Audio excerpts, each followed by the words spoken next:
Imagine a city. Streets that once hummed with life, buildings that caught the sun, people who called it home. Now imagine that city swallowed by the sea. Sunken civilizations, lost metropolises, entire worlds beneath the waves. The question isn't whether they exist. It's whether we can find them. For thousands of years, humans have built cities on the edge of water. Ports, harbors, coastal settlements thrived because the sea brought trade, food, and prosperity. But the sea also takes. When storms surge, when earthquakes shift the land, when sea levels rise, entire civilizations can vanish beneath the surface in moments or over centuries. What we call underwater cities today refers to two different things. First, there are cities deliberately built underwater which don't actually exist. Second, there are ancient human settlements that now lie beneath water because the world changed around them. Understanding the difference between these two possibilities will reshape how you think about lost civilizations, climate change, and human resilience. The most famous underwater city isn't underwater by accident. It's underwater by design. In the 1960s, the French oceanic explorer Jacques Cousteau dreamed of colonizing the ocean. He and his team created Conshelf II, a series of interconnected structures placed on the seabed of the Red Sea near Sudan. For nearly a month, aquanauts lived and worked 30 meters below the surface. The experiment proved humans could survive underwater. It did not, however, prove they could build permanent cities there. But ancient underwater cities? Those are everywhere. We just had to look. In 2000, archaeologists discovered the sunken port of Heracleion off the coast of Egypt, lost to the Mediterranean nearly 1,300 years ago. The city had been swallowed gradually by earthquakes, tsunamis, and rising seas. Temples, statues, merchant ships, all preserved in the mud. This wasn't a sunken Atlantis. It was a real place, forgotten and rediscovered. Japan holds another stunning example. In Yonaguni, in the Ryukyu Islands, massive stone formations sit 40 meters underwater. Divers have called them the Japanese Atlantis. But here, the story is more complicated. Japanese and international researchers have debated for decades whether these formations are natural geological structures or the ruins of an ancient city. The debate continues because the evidence sits in a gray zone, too regular to be entirely random, yet too weathered to confirm human intent. The Mediterranean is a graveyard of sunken cities.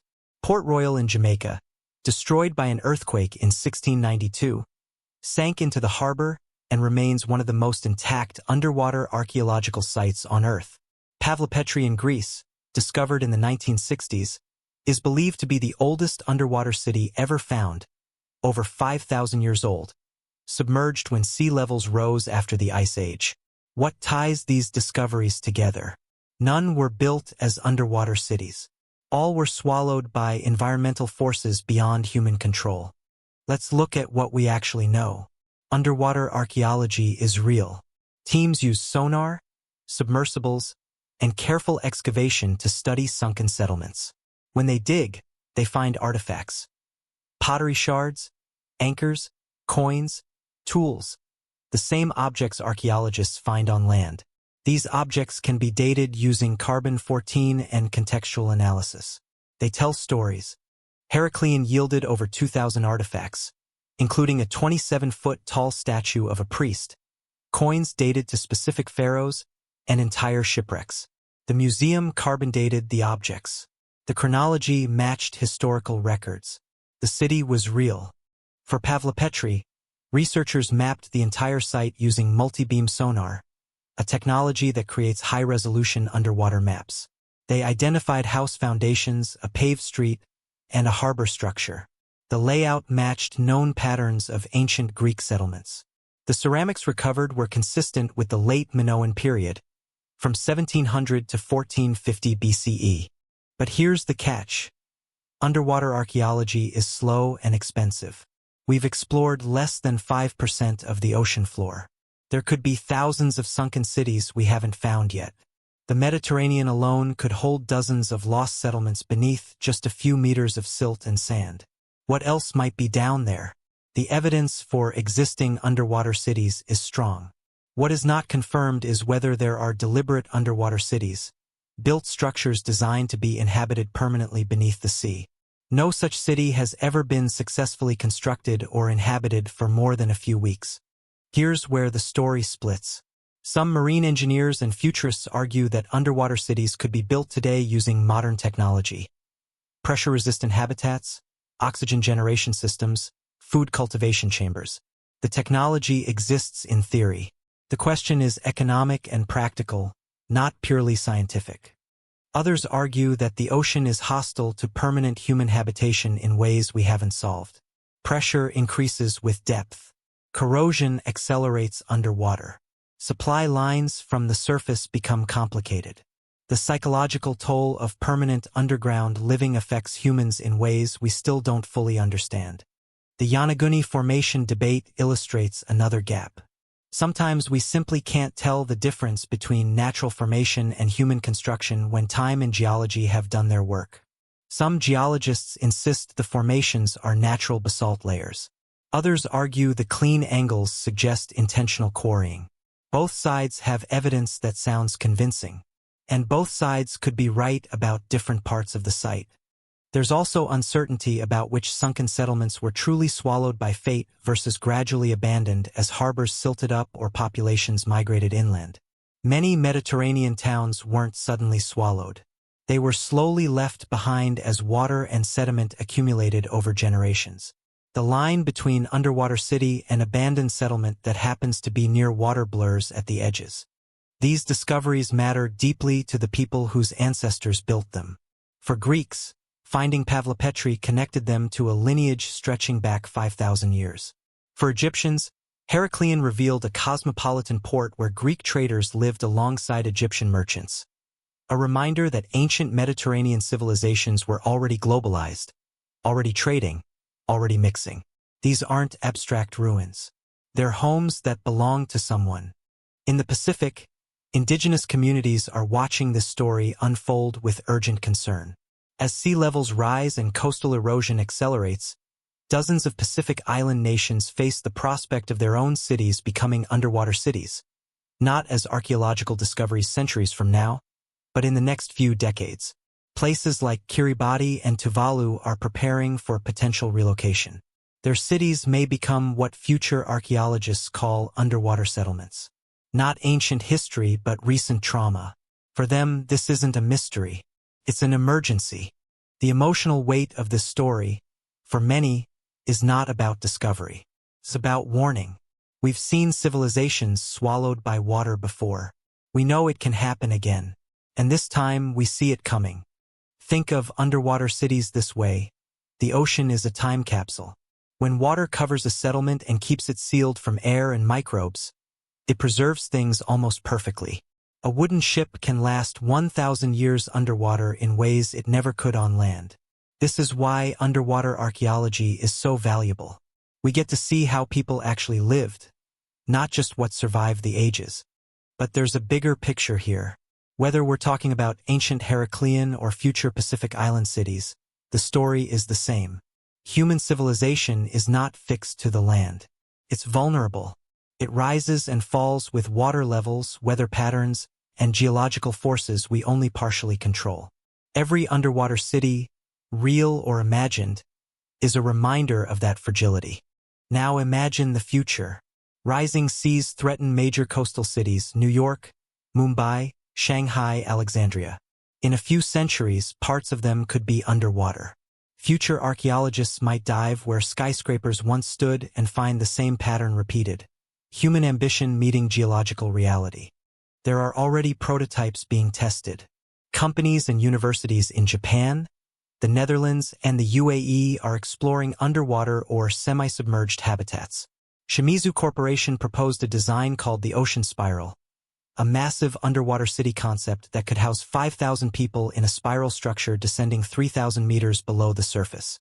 It remains conceptual. No one has built it yet, but it shows the imagination is still alive. The irony is that as technology finally makes underwater cities possible, climate change is forcing cities underwater involuntarily. Venice is sinking. Jakarta is relocating. The boundary between voluntary and involuntary submersion is collapsing. This raises a profound question. Will our descendants find our cities the way we find Heracleion? Will they study the glass towers of Manhattan as ruins of a drowned civilization? The thought feels like science fiction, but so did flying once. Technology is trying to adapt. Engineers are developing floating architecture, buildings designed to rise and fall with water levels. Instead of resisting the sea, these designs move with it. Maybe the future of underwater cities isn't at the bottom of the ocean but on its surface, cities that float, flex, and survive. And yet, the myth of Atlantis continues to shape how we imagine lost cities. Plato's story of a powerful island nation that fell beneath the waves has echoed for 2,400 years. Every time we find a sunken ruin, people ask, is this Atlantis? It doesn't matter that historians agree Plato probably invented it as a parable. The symbol endures because it speaks to something deeper, the fear that our own greatness could vanish overnight. In a way, Atlantis is already real, not as a place but as a pattern. Every empire that builds on the shore eventually faces the tide. The lesson isn't about one lost city. It's about all of them. If you could walk through one of these underwater cities, you'd see familiar things. Doorways, streets, shrines, markets, a sense of order and daily life frozen in time. You'd see evidence of people who thought their world was permanent. You'd see yourself. The ocean doesn't destroy as much as it preserves. It erases memory but keeps evidence. That's why these discoveries feel haunting. They remind us that time moves in layers, not lines. Every generation builds on the ruins of the last, sometimes literally. One day, someone might dive where you are now sitting, swimming through the remains of your city, wondering who you were, what you built, and why it disappeared. Every underwater ruin is a mirror turned toward the living. And maybe that's the ultimate point of this story. Underwater cities aren't just about what's been lost. They're about continuity. The sea takes, but it also gives back. Keeps our history safe until we're ready to find it again. Every discovery reminds us that human civilization has always lived at the edge of change. We adapt, rebuild, and sometimes return to the same coasts that once destroyed us. It's a cycle older than history. If you look at maps of the world 20,000 years ago, during the last ice age, sea levels were 120 meters lower than today. Entire continental shelves were dry land, habitats for people we've never met, whose cities and tools are now underwater. When those ice sheets melted, their world vanished. Ours will too one day. Archaeologists estimate that up to 10 million square kilometers of prehistoric land are now submerged. That's the equivalent of entire continents hidden beneath the waves, containing the story of how humans spread, settled, and built their first societies. Recovering that story is one of the great frontiers of science. Marine archaeologists combine sonar imaging, remote-operated vehicles, carbon dating, and sometimes just intuition to locate and interpret these sites.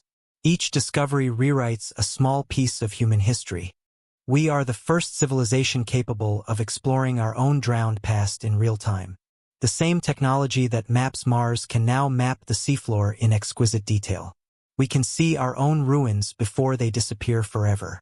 But exploration is only part of the story. What we choose to learn from it matters more. If the pattern of history holds, then every city we build is temporary. Every shore we claim will one day be reclaimed by the sea. The ocean doesn't care about our boundaries, our monuments, or our pride. It moves according to physics, not politics. The tide comes in, the tide goes out, and over time it always wins. Yet there's beauty in that inevitability. Because what the ocean covers, it also preserves. Our ruins become coral reefs. Our monuments become ecosystems. Life continues, just differently. So when you think of underwater cities, don't just think of what's lost. Think of what remains. Think of the continuity between the living and the drowned. Think of the story the sea is still telling, one wave at a time.